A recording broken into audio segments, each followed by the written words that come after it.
Selamat pagi atau selamat siang semuanya. Sekarang kita masuk ke bab selanjutnya yaitu gerak melingkar beraturan. Nah, kalau sebelumnya kita belajar tentang gerak lurus, sekarang kita belajar tentang gerak melingkar beraturan yaitu gerakan. Kalau kemarin gerak lurus itu kan dalam lintasan lurus ya. Sedangkan gerak melingkar beraturan adalah lintasannya berbentuk lingkaran dan dia berputar. Contohnya dalam kehidupan sehari-hari itu adalah jarum jam, kemudian roda ya, itu kan dia berputar. Nah, itu menerapkan prinsip gerak melingkar beraturan. Kita langsung lanjut aja.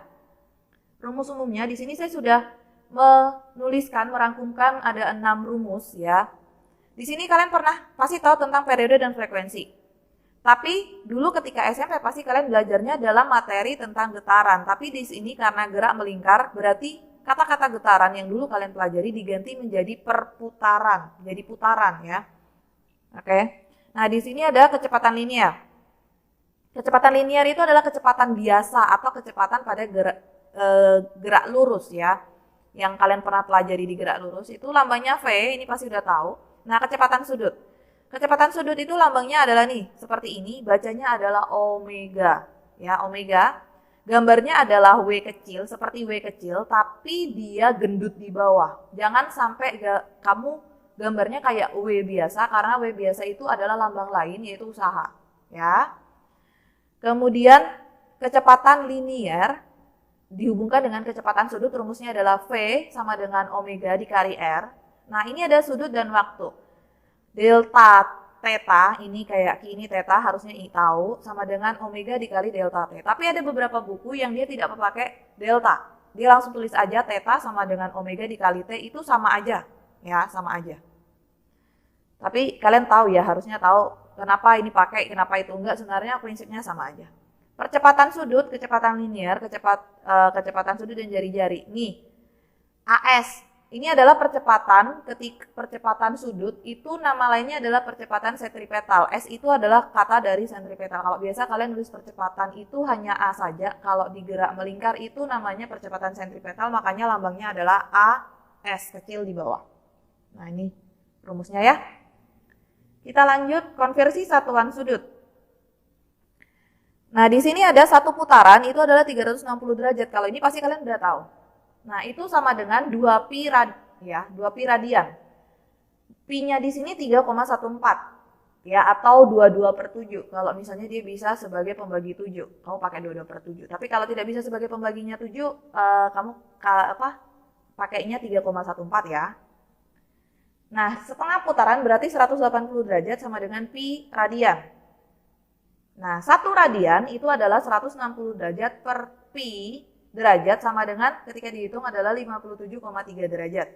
Ini kalian gunakan ketika nanti mengerjakan soal ya. Ketika mengerjakan soal dengan diingat pi adalah 3,14 atau 22/7. Tambahan. Pasti sering kalian pernah dengar adanya RPM. Itu adalah rotation per menit. Artinya rotasi per menit dalam bahasa Indonesia ya. Banyaknya putaran per menit. Oke. Pengertian. Frekuensi. Nah, seperti yang saya bilang tadi, karena kita belajar bukan lagi getaran, frekuensi di sini adalah pengertiannya adalah banyaknya putaran dalam 1 detik. Kalau dulu kan getaran kan ya, sekarang putaran. Periode adalah waktu yang diperlukan untuk melakukan 1 putaran. Kecepatan sudut atau kecepatan anguler nama lainnya adalah hasil bagi sudut pusat yang ditempuh partikel dengan waktu tempuhnya. Kecepatan linear atau kecepatan biasa itu nama lainnya juga adalah kecepatan tangensial, kecepatan partikel dalam lintasan garis lurus pada benda yang berputar. Nah, di sini percepatan sentripetal nama lainnya adalah percepatan sudut, ada juga yang menyebut juga percepatan radial. Adalah percepatan pada benda yang berputar yang arahnya selalu menuju titik pusat. Nah, sekarang saya akan bahas tentang kecepatan sudut dan linear. Kalau sudut, kamu tahu benda yang melingkar itu pasti memiliki titik pusat di tengah. Nah, kecepatan sudut di sini dia selalu melihat ke titik tengahnya. Jadi dilihat juga dia sudutnya berapa, dia membentuk sudut berapa. Sedangkan kecepatan linear dalam gerak melingkar itu maksudnya adalah kelilingnya. Jadi misalnya ada satu partikel, dia terletak di tepi atau di tengah, tapi yang dilihat adalah ketika dia membentuk satu keliling, ya. Jadi tidak melihat ke arah pusatnya, tapi per kelilingnya. Nah, itu namanya kecepatan linear. Jadi hati-hati di gerak melingkar beraturan, itu ada dua jenis kecepatan sudut dan kecepatan linear, dan satuannya berbeda, jangan sampai salah, dan cara hitungnya pun beda. Nanti ada langsung contoh soal ya. Kita langsung masuk contoh soal yang pertama. Sebuah roda katrol berputar pada 300 rpm, rotasi per menit. Hitunglah frekuensi, periode, kecepatan sudut dalam radian per second. Oke, kecepatan sudut di sini adalah satuannya radian per second. Kadang juga dia nulisnya pi rad per second kalau dia males menghitung pi-nya. Ya. Kecepatan linear suatu titik pada pinggir roda jika jari-jari roda katrol adalah 140 mm. Diketahui. Nah, di sini ada theta. Theta adalah sudut, 300 rpm itu adalah 300 putaran per menit. Kalau dijadi ini kan belum SI ya, menit waktunya ini dijadikan second, jadi 300 bagi 60 adalah 50 putaran per second. Nah, R-nya 140 mm juga belum dalam satuan SI, kamu ubah menjadi 0,14 meter.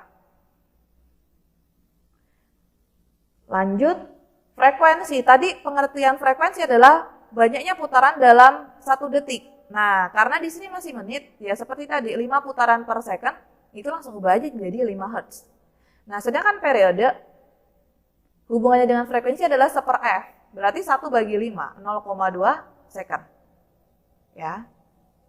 Kecepatan sudut di sini kalian boleh pakai apa aja, boleh pakai periodenya, boleh pakai frekuensi, tapi kalau saya lebih gampangnya saya menggunakan dengan frekuensinya ya, karena dikali semua. Kalau periode kan harus dibagi ya. Ya udah 2 dikali pi dikali 5 sama dengan 10 pi radian per second sama dengan 31,4 radian per second. Nah, di sini kita sepakati ya, misal di soal saya tidak menentukan satuannya apa, kalian boleh dalam bentuk pi radian per second dengan pi-nya tidak kalian hitung. Tapi misalnya saya tentukan mau dalam radian per second atau pi radian per second, kalian harus diubahnya sesuai dengan permintaan saya ya. Tapi kalau misalnya saya tidak minta, kalian langsung mau jawab ke radian per second juga diperbolehkan ya. Ingat, tergantung perintahnya saya kalau ada soal. Nah, kecepatan linear ya kan, sama dengan V sama dengan omega dikali R, kemudian dikali aja ya. Nah, di sini saya pakai yang masih 10 pi karena dia jaraknya jari-jari tadi kan 0,14 meter, itu bisa dibagi dengan 7 kan ya. Nah, jadi hasilnya lebih pasti seperti itu. Jadi ketika dihitung sampai di akhir 1,4 kali 22/7 sama dengan 4,4 meter per second, satuannya sama.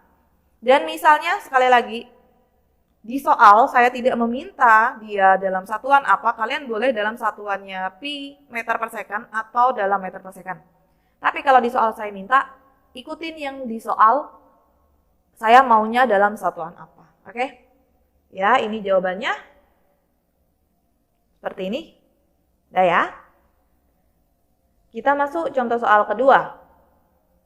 Pada sebuah tiang tinggi, seorang pesenam berayun 4 putaran dalam waktu 3,2 second. Tentukan kecepatan sudut pesenam dalam radian per second. Ini contohnya kalau saya minta di dalam soal. Saya mintanya radian per second. Berarti nanti kalian harus mencarinya dalam radian per second. Jawab.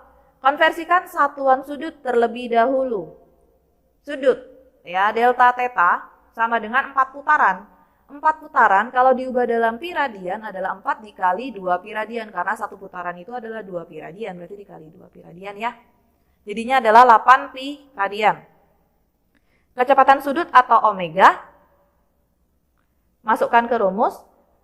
Delta theta sama dengan omega dikali delta t, maka adalah omega sama dengan delta theta bagi delta t sama dengan 8 pi radian dibagi 3,2 second sama dengan 2 pi radian, 2,5 pi radian per second.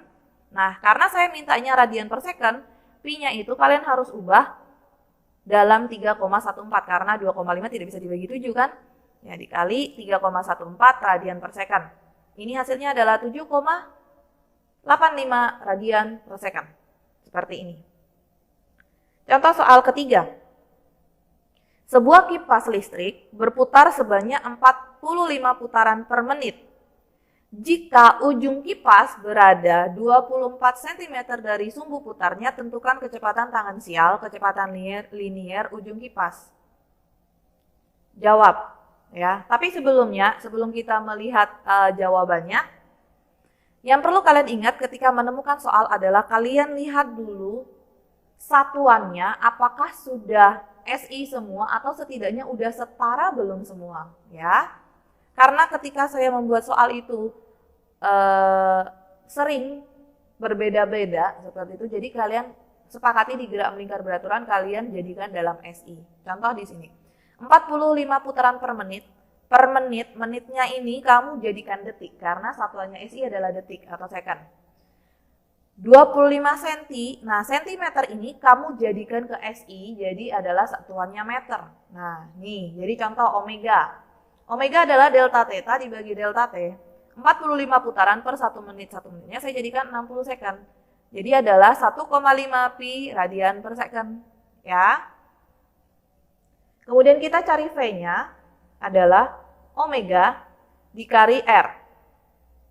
Di sini omeganya kita udah dapat 1,5 pi ya. 1,5 pi radian per second dikali 0,24 meter sama dengan 0,36 pi meter per second. Pi-nya dikali 3,14. Ketemu jawabannya seperti ini, 1,1304 meter per second. Nah, karena di soal saya tidak minta satuannya dalam apa, kamu boleh jawabannya dalam 0,36 pi meter per second atau 1,1304 meter per second. Kalau misalnya mau dibulatkan dalam meter per second, kita sepakatnya kalian maksimal membulatkannya adalah minimal membulatkannya dalam 2 angka di belakang koma ya. Jangan kurang dari 2 angka di belakang koma, misalnya kamu 1 angka jangan, apa mungkin gak ada koma, jangan. Kalau dia ternyata komanya banyak banget, jadikan 2 angka, mau 3 boleh, mau 4 boleh, tapi jangan sampai kurang dari 2 angka. Oke. Lanjut, contoh soal keempat. Pada sebuah pesawat sentrifugal hematokrit, terdapat sampel darah yang diletakkan dalam tabung-tabung kapiler berisi heparin atau zat anti penggumpal. Tabung-tabung diputar pada 11.520 rpm dengan dasar tabung berada 9 cm dari sumber putaran. Nah, di sini ada beberapa kata-kata yang mungkin kalian tidak paham. Pesawat sentrifugal hematokrit itu bukan sebuah pesawat ya, pesawat transportasi itu bukan. Pesawat sentrifugal itu adalah sebuah alat di laboratorium, biasanya laboratorium biologi, untuk memisahkan darah, ya darah itu kan terdiri dari eritrosit, leukosit, kemudian ada plasma darah, ya biasanya yang dipisahkan itu adalah plasmanya dengan sel-selnya, ya. Nih jika ingin mau mengadakan uji sampel darah, biasanya mau tes darah apa gitu ya, itu namanya adalah pesawat sentrifugal hematokrit. Nah, zat heparin itu adalah zat anti penggumpal, karena kalau misalnya darah itu tidak dikasih zat heparin, berarti dia dapat menggumpal. Kalau kalian pernah lihat darah ayam atau apa yang menggumpal gitu, karena ketika di suhu ruang itu darah gampang membentuk gumpalan. Jadi misalnya kalian donor darah, sebenarnya kantong darahnya itu dikasih zat heparin, supaya darahnya itu tetap stabil dalam bentuk cair, tidak menggumpal. Ya, oke, udah paham ya ada istilah-istilahnya? Nah, pertanyaannya, kelajuan linier di dasar tabung atau kecepatan linier ya. Percepatan sentripetal di dasar tabung. Jawab. Kita cari dulu ya. Kalian mau cari kecepatan liniernya itu boleh dengan cara apapun ya, dengan cara apapun. Di sini saya mencarinya dengan melihat dalam frekuensi. Kalau kalian mau cari dalam periode juga boleh, mau lewat cara lain banyak ya. Karena kecepatan linier tuh hubungannya kan banyak tadi, rumus di awal tadi banyak. Jadi kalau rumusnya beda dengan saya juga boleh. Oke, ini jadi 11.520 dibagi 60, ketemunya adalah 192 putaran per second adalah 192 Hz, itu adalah F. Ya. Dan R-nya diketahui 9 cm, kamu ubah ke SI dulu 0,09 meter. Nah, V-nya saya lebih suka perkalian daripada ada pembagian, ya udah dikali-kali aja. Udah dikali, ketemunya adalah segini. 108,5184 meter per second. Nah, maksud saya adalah ketika kalian membulatkan, setidaknya dua angka di belakang koma menjadi 108,52 meter per second, ya. Percepatan sentripetal, nah karena di sini pakai V, berarti saya pakai rumusnya adalah AS sama dengan V kuadrat dibagi R, ya. 108,52 kuadrat dibagi 0,09, jawabannya adalah 130.851 meter per second kuadrat, seperti ini, ya. Kalau misal angkanya banyak banget, diperbolehkan kalian seperti ini tidak menggunakan koma, ya, tidak boleh menggunakan koma. Misal di atas boleh tidak menggunakan koma jika di atas 100.000, ya, kita kesepakatannya seperti itu. Nah, ini dia boleh, atau kamu pakai koma juga boleh, karena ini hasilnya adalah koma-koma, ya. Satuannya adalah meter per second kuadrat. Ingat-ingat, percepatannya sama satuannya, ya, dengan percepatan umum. Nah, sekarang ada materi lain di dalam gerak melingkar beraturan adalah hubungan roda-roda, ya. Hubungan roda-roda ada sepusat dihubungkan dengan tali dan bersinggungan. Ini dalam kehidupan sehari-hari kalian pasti pernah menemukan. Contohnya apa? Gambarnya seperti ini. Oke. Nah, sepusat nih, ya. Kalau kalian pernah naik motor atau naik sepeda, ini saya contohkan, ya. Kalian coba lihatlah. Ini anggap ini bannya, ban sepeda kalian, ya, atau ban motor kalian yang karet. Nah, kemudian di dalamnya itu kan juga ada flek, ya, pelek, ya pokoknya itulah, ya, yang di dalamnya itu pelek, kalau kalian bisa bilang, ya, ada yang bilang kayak gitu. Yang besinya itu buat menempel ruji-rujinya. Nah, ini adalah contoh dari sepusat dalam kehidupan sehari-hari. Sedangkan dihubungkan dengan tali, jelas. Misalnya roda depan dengan roda belakang, itu kan dihubungkan dengan rantai, ya. Kemudian bersinggungan. Bersinggungan seperti ini banyak dalam mesin-mesin kendaraan, tapi ada di dalam mesinnya, atau di bagian jarum jam, ya, jam dinding, apalagi jam yang weker yang bisa bunyi itu, ini juga ada, jam itu pasti punya. Kemudian ya, seperti itu. Setahu saya itu, kalau ada contoh lain bisa kalian cari sendiri, ya, kalau yang bersinggungan. Nah, ciri-cirinya adalah kecepatan sudut sama kalau dia sepusat, ya. Omega 1 sama dengan omega 2. Arah putarnya sama, jelas, ya, karena dia satu titik, berarti arah putarnya sama. Kalau dia tidak sama berarti ya lepas. Itu roda, ya, kalau itu sebuah roda, ya, sebuah roda kendaraan. Kelajuan linier tidak sama, ya. V1 per R1 sama dengan V2 per R2. Ingat, omega itu adalah, rumusnya adalah V per R.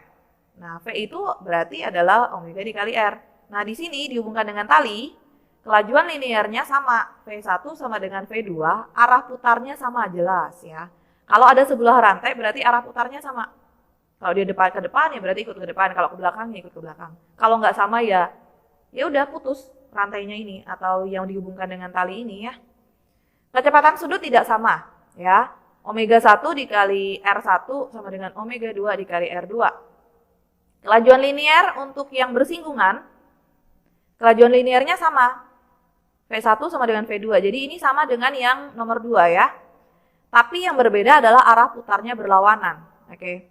Kalau yang ini putarnya dia ke kiri, otomatis ini akan ke ini misalnya dia berputarnya ke arah kanan, ya. Searah jarum jam, berarti yang di sini adalah berlawanan arah jarum jam, ya. Kecepatan sudut tidak sama, omega 1 R1 sama dengan omega 2 dikali R2. Nah, di sini untuk hubungan roda-roda kita pakai lambang R-nya adalah R besar, bukan R kecil, ya. Contoh soal kelima. Dua buah roda A dan B berada pada satu poros yang memiliki jari-jari 2 cm dan 8 cm seperti pada gambar jika kecepatan linear roda adalah 6 meter per second. Nah, ketika ada kata-kata satu poros, berarti dia sepusat, ya. Kecepatan sudut roda A, kecepatan linear, dan kecepatan sudut roda B. Ini gambarnya. Oke. Jadi, ini adalah yang B. Ini B. Dia lingkarannya lebih besar, kemudian yang A dia lingkarannya lebih kecil. Seperti ini ya, dapat gambaran kan? Jawabannya? Nah, di sini kalian jadikan satuan internasional seperti yang saya bilang di awal tadi. Sentimeter kamu ubah ke meter dulu semuanya. V-nya kebetulan VA-nya itu 6 meter per second sudah, ya. Ditanyakannya adalah omega A, VB, dan omega B. Nah, omega A adalah VA dibagi RA, 6 dibagi 0,02 meter sama dengan 300 radian per second. Seperti ini ya. Dan ketika ingin mencari VB, ya pakai persamaan ini, hingga kamu akan ketemu VB-nya adalah 24 meter per second. Seperti itu, ya. Dan yang C, omega A, karena di rumusnya kalau sepusat itu adalah omeganya sama, omega A sama dengan omega B, nggak usah dihitung lagi, ya udah omega B sama dengan 300 radian per second. Oke. Nah, misal ada pertanyaan dari saya, tentukan arah perputaran. Jawabnya kalian adalah berputar searah jarum jam atau berlawanan arah jarum jam. Jadi ketika nanti ada soal, kalian silakan jawabnya seperti itu, jangan berputar ke kiri ke kanan, tapi jawabnya searah jarum jam atau berlawanan arah jarum jam. Jadi kalian ingat-ingat arah jarum jam itu berputarnya kemana. Contoh soal 6, 2 buah roda dihubungkan dengan rantai. Jelas, ini adalah prinsip rumusnya yang dihubungkan dengan tali ya. Seperti pada gambar, pada roda kecil memiliki jari-jari 8 cm, berputar dengan 100 radian per second, berarti ini adalah omega karena satuannya radian per second. Jika jari-jari roda yang lebih besar adalah 15 cm, berapakah kecepatan linear kedua roda tersebut? Berapa kecepatan sudut roda yang besar? Ya. Nah, ini ilustrasinya. Ya. Ini adalah roda yang kecil, yang jari-jarinya 8 cm dengan kecepatan sudutnya 100 radian per second. Yang besar adalah 15 cm, kecepatan sudutnya ditanyakan. Ya. Dan semuanya kecepatan linear kedua ini juga ditanyakan. Kita coba cari jawabannya, diketahui. Nah, ini dijadikan satuan internasional dulu, jangan lupa ya. cm jadiin meter. Ditanyakan, ketika kalian mau cari VA berarti omega A dikali RA. 100 dikali 0,08 sama dengan 8 meter per second. VB itu karena pada rumus roda yang dibuka dengan tali adalah VA sama dengan VB, berarti VA-nya adalah 8 meter per second. Ya, langsung aja jawabannya. Seperti itu. Nah, omega B sama dengan VB per RB, 8 dibagi 0,15. 53,33, karena 33 terus. Nah, saya bulatkan dengan 2 angka di belakang koma. Ya, ingat ketika saya misalnya, ini di contoh soal saya tidak kasih, tapi misalnya ada soal yang bagaimanakah arah perputaran roda tersebut? Jawabannya pilihannya adalah berputar searah jarum jam atau berlawanan arah jarum jam. Ya, jangan jawab ke kiri ke kanan. Oke. Nah, latihan soal.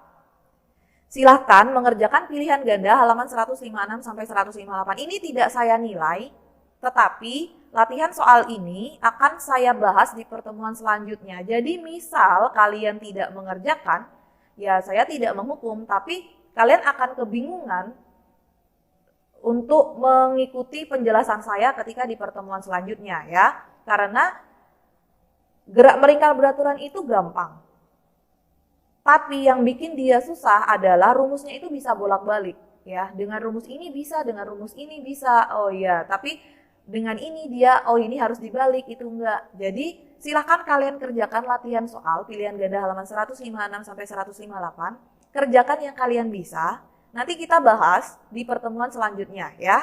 Ingat-ingat. Nah, di pertemuan selanjutnya saya juga akan kasih soal yang itu, soalnya itu yang baru saya nilai. Ya, yang soal itu baru saya nilai.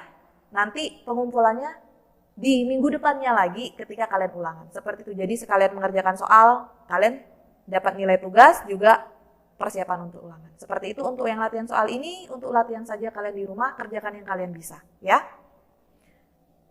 Terima kasih.